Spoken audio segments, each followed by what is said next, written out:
Jornal do Povo, mais uma semana, mais um comentário, semana cheia, várias coisas pra gente comentar. Vamos começando falando do tema palpitante do momento, Marco Feliciano, presidente do Conselho dos Direitos Humanos da Câmara dos Deputados Federal. Marco Feliciano, nosso querido, não tão querido assim, né? Marco Feliciano, ele é do PSC. E a galera tá revoltada porque supostamente fez comentários racistas e homofóbicos numa Twitter ragia, sabe? Quando o cara não aguenta, tem que escrever no Twitter, ele escreveu. O comentário dele foi racista, foi homofóbico? Claro que foi, né?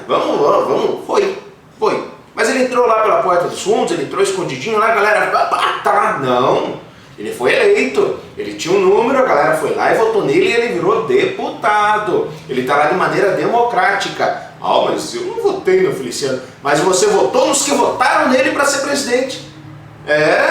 Mas eu também não votei nesse. Então você votou em quem? Quando você vai contratar, quando você é contratado ou vai contratar alguém, os caras não pegam telefone, endereço, RG, CPF, faça o mesmo com o seu candidato. Liga para ele e pergunta, escute, você está me representando? Eu não quero esse cara na presidência. Não quero, vai lá e me representa. Qual é o telefone do gabinete do seu deputado? Qual o telefone, qual é o e-mail? Você sabe onde encontrar ele? Você aqui no Paraná, PSC é o partido do Ratinho, por exemplo. Liga lá pro Ratinho, fala, Ratinho, eu não tô, esse cara não me representa, quero que você faça alguma coisa para mim, eu estou na CIDU, não votei para você estar na CIDU, votei para você ser deputado, dá um jeito, vai lá me representar. Porque os internautas brasileiros vão me desculpar, movimentação pela internet não serve para nada na política brasileira. Outro tema chamando a atenção, passagem de ônibus em Curitiba, ontem bateram o martelo, pá, 2,85. Galera, estava esperando 3,5, foi 2,85, mas a guerra ainda não acabou. Por que não acabou? Porque em maio termina o atual subsídio do governador Beto Richa, que ele já falou que não tem mais. Ele tirou o ICMS do diesel, 3 centavos. 3 centavos a gente subsidia aqui, né? Vamos fazer uma vaca aqui no estúdio, aqui no escritório, a gente subsidia. Ô governador, você tá de brincadeira, né? Aí a Comec vai ter que dar um jeito nessa passagem metropolitana, que a média dela está em 4,10. Comentei na semana passada aqui, passagem metropolitana tem que ser subsidiada pelo governo do estado. O prefeito Gustavo Frutti acabou falando assim, olha, o curitibano vai pagar 2,85. Ano passado, em época de eleição, a passagem era 2,50, foi para 2,60.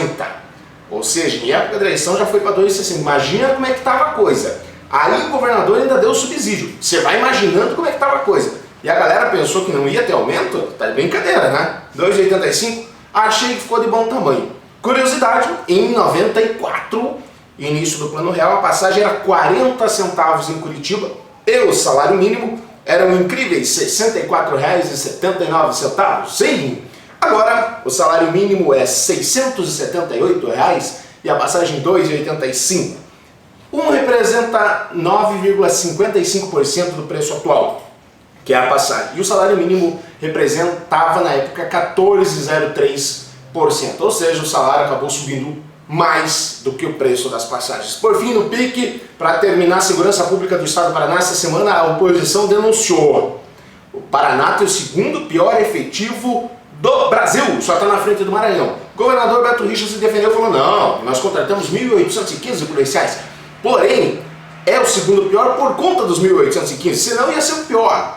Mas não vou botar só no colo dele essa culpa. Tem o governador Jaime Lerner, esse começou a sucatear a segurança pública do estado do Paraná. Ele acabou com pequenas delegacias, em pequenos municípios, acabou com delegados, acabou com escrivães e fez uma espécie de centralização.